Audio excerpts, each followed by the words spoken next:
Welcome to the Getting Smart podcast. Is this your first episode? Your 10th? Or like us, is this your 600th episode and counting? We continue to make this podcast because there are stories of incredible people and organizations working to create high-powered learning experiences for all learners, and too often they fly under the radar.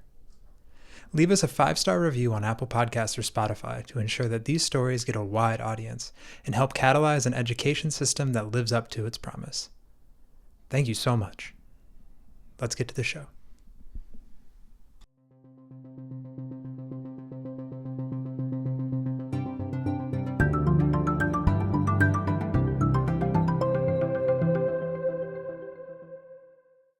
Lego is the best name in play. Lego's probably the biggest toy manufacturer in the world, and some would argue the best brand in the world. And this week, Lego announced a new elementary science curriculum. I'm Tom Vander Ark. You're listening to Getting Smart podcast, and here to talk about that new science curriculum is the head of education at Lego, Bo Stjerne Thompsen. Hello, Bo. Hello, Tom. Thank you for having me. Hey, it's great to have you here. We got to know each other over the last 12 years, so I just wanted to start by acknowledging the important work that you did there to help us all understand the importance of play. So thank you for that. Thank you so much. It's been an amazing journey over the past decade, and I am equally amazed now that we're able to implement and apply a lot of these insights and that movement into Lego education now. So it's a great opportunity and a great need to do that right now.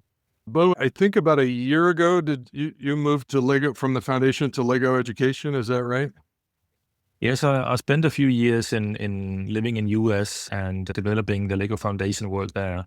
But about a year ago, I transitioned into heading up education impact in Lego education. I think some of our audience is super familiar with Legos. For one, I'm a Lego granddad and spend a lot of time in Lego land with my kids. So I super appreciate the Lego brand and Lego legacy from that standpoint. But what's the origin of Lego education? Absolutely, that's a good question, because most people are familiar with the Lego brand and the Lego group and the Lego product that the fans all over the world are excited about. And for many, the Lego brick is partly educational because children are naturally engaged and they problem solve and are creative when they come up with the different types of ideas and the things they build. But we have a dedicated business unit called Lego Education, which is part of the Lego Group, but it actually has existed for almost 50 years. Wow. It's a team of educators and innovators who are building hands-on, playful learning experiences directly targeting education. So what we are doing is actually looking at the educational outcomes and looking at the standards that exist in school and formal education. And then we provide and utilize Lego education solutions and Lego bricks and technologies to support hands-on engaging learning experiences in classrooms. And was it also Lego Education that partnered with Dean Kamen and really launched the first Lego League?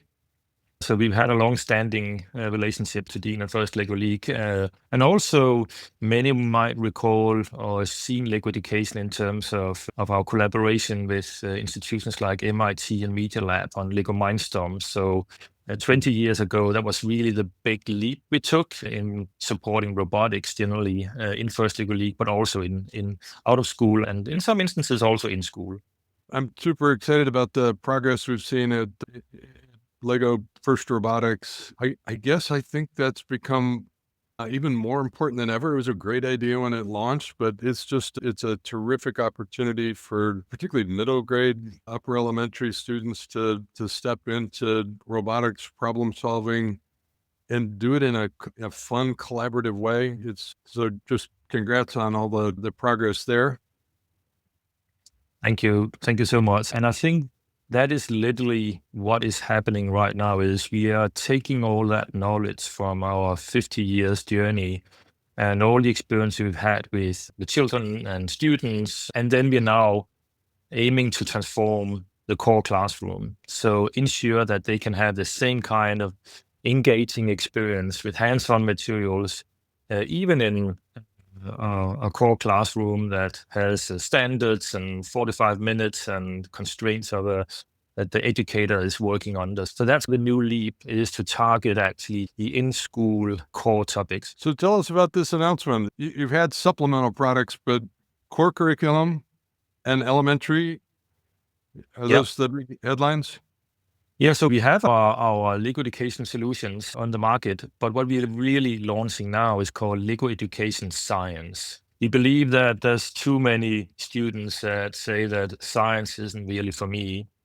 And there's such a need to change that attitude and provide a more positive association with science. And for us, science is a natural starting point.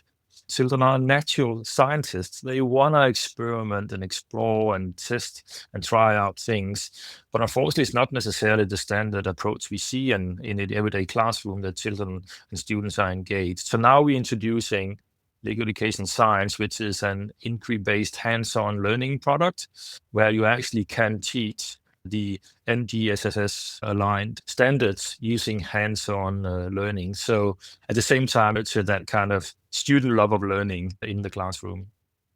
Most of us remember our science education as being one packed with facts. That I think for 100 years we focused on knowledge acquisition. You mentioned the National Science Standards. It's been the beginning of a movement towards skill building, particularly applied skill building around knowledge acquisition. And it sounds like that's been a strength of your play-based side of the house, of really skill building through hands-on activity. It sounds like that's a feature of this curriculum.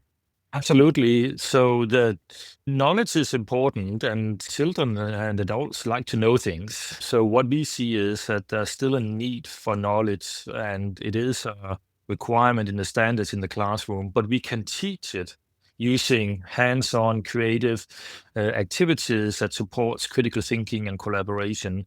So it's actually not in opposition to each other, but children learn much more deeply when they can take real life physical products and represent the science concepts in hands-on way, and that drives engagements. So basically, it's better understood and articulated when you have materials that directly present these in the classroom. So that's the approach we are introducing now.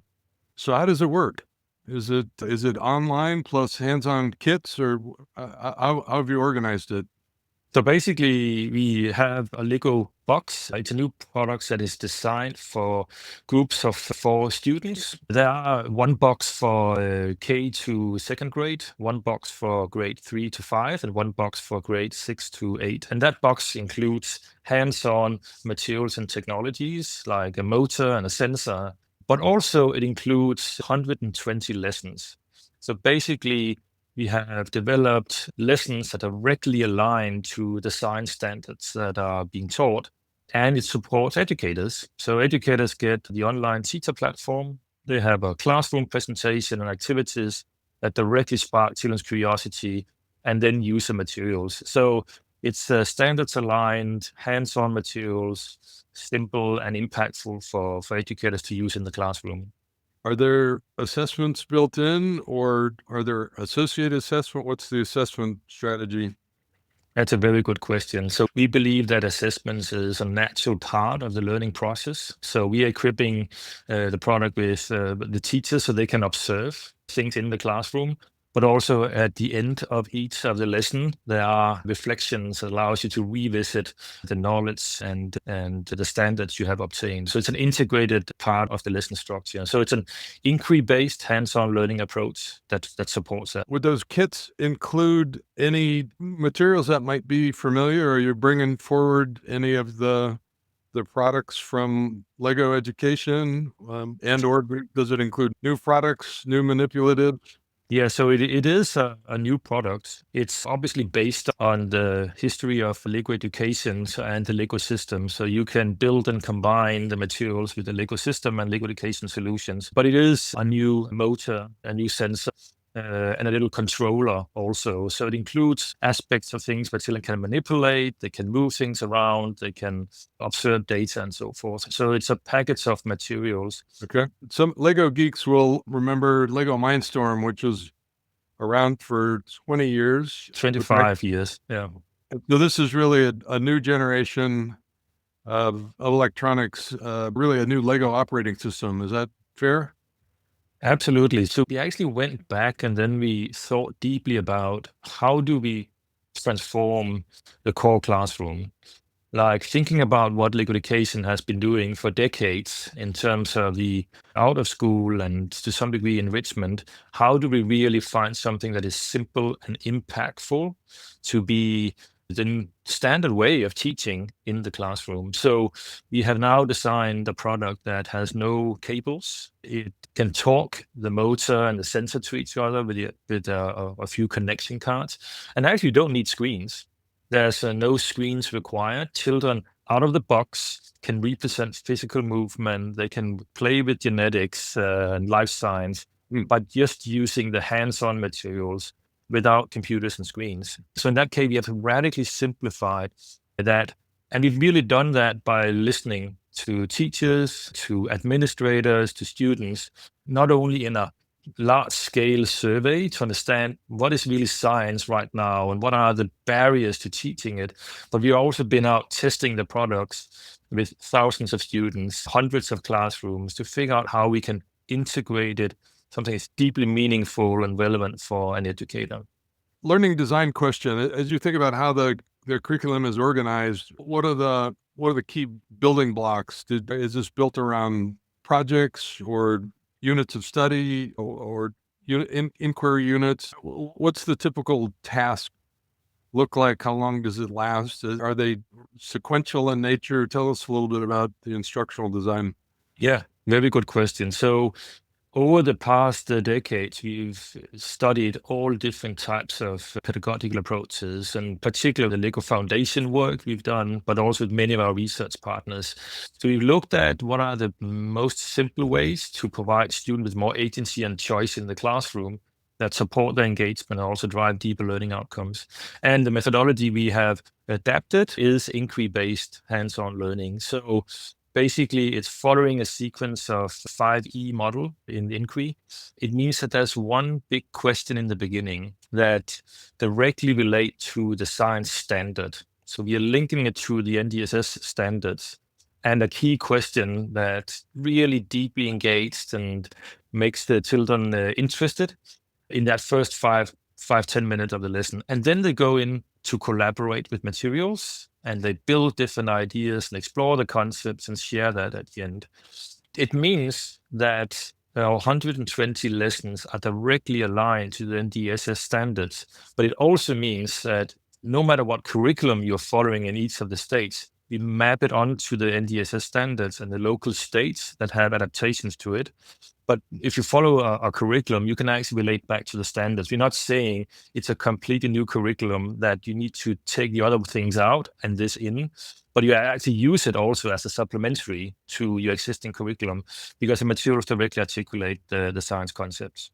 And with this announcement, are you covering the elementary grades? Yeah, so we're going from K to grade 8. All right, here's the tough question, Bo. I love the idea of hands-on science. These units sound great. I like the organization of the kits. It sounds expensive.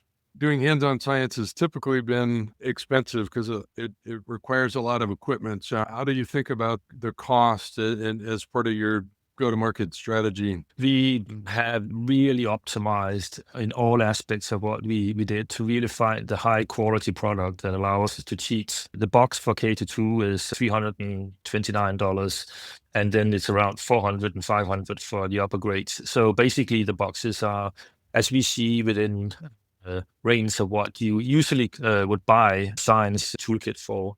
And it's really remarkable that you can transform a classroom from a passive, usually, classroom using papers and screens, and then teach the majority of the NGSS aligned standards using that box. So we believe that with that kind of price range, it would be very realistic for the classrooms. It sounds like it's modular, where you would buy kit in units of 4. For the more kids that you have, you would buy more kits. There will be classroom bundles, of course. So that's also looking into that. So we announced it this week, and then they will begin to ship in August. So we're looking into that. But obviously, it's a classroom experience. But I think it's unique that it's designed for groups of students, and we've really been able to design and test how students together explore the science concepts, listen and help each other out while still providing something that is unique. So I like the idea of classroom bundles, but the fact that it's organized around groups of 4 students, it sounds like it was scaled down to very small schools, micro schools. If you do have a small school with 4, 8, 16 kids in a grade level, that this would be a uniquely good solution. Is that fair? I think it could be also a good solution for that. I think we're just excited to see how schools can begin to give much more agency and choice to students in science in particular. I think that the key challenge we've seen is that engagement drives so much of learning outcomes. Bo, I super appreciate your focus on engagement. It's criminal that we've made science boring. Science is so much fun. It's interesting and engaging. And I love that it sounds like that's been a real driver. Engagement has been a main driver, and the starting point for this was actually a big survey we did. It's 6,000, both educators, administrators, but also parents, to understand what are the opportunities that drives engagement. And basically, children are not engaged right now. And also, teachers say they don't feel equipped to engage students. They don't understand how to effectively use the resources, the many different types of science resources they're getting. And yet, both teachers and parents say that they believe science education is absolutely critical, also because it supports curiosity and critical thinking and problem solving. So it integrates that kind of knowledge and skills perspective that we are all looking for. So if we are able to provide that hands-on engagement, we are not only supporting students to have that greater joy of learning, we are also supporting learning outcomes, but we're actually helping the educators also to have a much more enriching experience in the classroom. And we know it also drives higher test scores at the end, but for us, it's most important that any student would have that kind of excitement and aha experience with science that right now only little get. As an engineer and tinkerer, I'd love to dive into a bunch of these kits. I'm just thinking about the fun things I could dive into with my 9-year-old granddaughter. Do you have a couple of favorite units, Bo, that you can describe? Give us an example of something cool that you think people are going to be excited about. Absolutely, yeah. So it's really interesting because we can actually teach both physical science, life science, earth science, and engineering and technology. So I like an example from life science, for instance, like how do you teach genetics in a simple hands-on way in the classroom? And the question is really something that the educators start with around genetics, and they know the standards they're going to teach. But they ask a question that is, what will a baby dragon look like? As a starting point of a lesson. And they actually ask the students to build 2 parents. And then when they build 2 parents, they ask each of the students to then say, what would the offspring look like if these were the parents? And children begins to think about what kind of traits do I inherit from these parents. And then it becomes a reflection like about parents, about plants, about nature and so forth. But basically through a prompting, open-ended question and a simple building activity, children begin to understand, actually, that particular traits I inherit from different parents. And that's part of genetics. I think that the basic thing is also like physical science is a lot of opportunities, right, with a motor and a controller. One of the examples is in physical science, you talk about evidence for how energy is transferred. But the way we frame it, or the educator will frame that starting point, is asking a question about, can you feel the beat? Because they are asking children to build something that can hit a drum, a small mechanism with drum sounds. And through that, they realize, okay, the material hit to something else, that's a transfer of energy that becomes a sound. So it's these type of small activities where everyone, for any of these, educator can start in just 5 minutes. Children collaboratively build something and they go open-ended. They're building their own ideas at the end, where they then can reflect in many different ways how they articulate the science concept. We're at Getting Smart. We're big fans of outdoor education, place-based education. Are there any ways that schools could augment your curriculum with stepping outside and making natural observations? I think we are saying that we are now targeting to transform the classroom experience, and we're not saying this is going to replace like any form of outdoor experience or other materials, but this is a unique, simple, and impactful way of creating more active engagement in the students. But many of the activities relate also to things that you can find outside. So, Right. for instance, when you talk about earth science, children are also building things in their environment, because there's something about the standards. How do you observe an environment like earth and water and landscapes? So they can use real life examples as inspiration and go out and see it and then come back and build these types of examples. But relating to real life meaningful things for children, and educators would be able to take that as an inspiration and relate it to other areas. All right. What's the big takeaway for the teacher leaders that are listening? What's the most exciting thing about Lego science? So we are excited because we are providing an engaging hands-on material that is directly aligned to the outcomes and standards that educators need to teach in the classroom. Usually, you can have a lot of different materials that are very complex to use and not necessarily fit for your purpose, but this is directly designed for the standards with the right materials. And when you do that process of teaching Lego education science using experimentation and play, you also support creativity, critical thinking, and collaboration. So it's an integration of the knowledge, skills, and this curiosity, the positive attitudes to learning. Love it. And I know it's early, but any chance you'll step into high school? Right now, we have so many ideas and so many opportunities right now. Right now focused on really equipping from K to grade 8. And then we'll see how that space evolves over the next year. But there's certainly a lot of opportunities, particularly if we can make education more engaging, but no decisions on that right now. Hey, we've been talking to Dr. Bo Stjerne Thompson, the head of Lego Education. They announced the exciting launch of Lego science curriculum for K-8. That's super exciting. Thanks for sharing it with us and our audience, Bo. It's great to see you, and congrats on this new chapter. Absolutely. Thank you so much for your interest. Thanks to Mason Pasha, our producer, and the whole Getting Smart team that make this possible. Until next week, keep learning, keep leading, and keep innovating for equity. Thanks for tuning in to the Getting Smart podcast today. We want this podcast to be actionable, insightful, and a great way to learn about what's next in learning. In order to stay on the cutting edge, we need people in the field to tell us what they're hearing, what they're wanting, and what they're needing to learn more about. Got a topic or a guest in mind? Send your recommendations to me, Mason at gettingsmart.com. And if you like what you're hearing, don't forget to leave a review in Apple Podcasts or subscribe wherever you listen.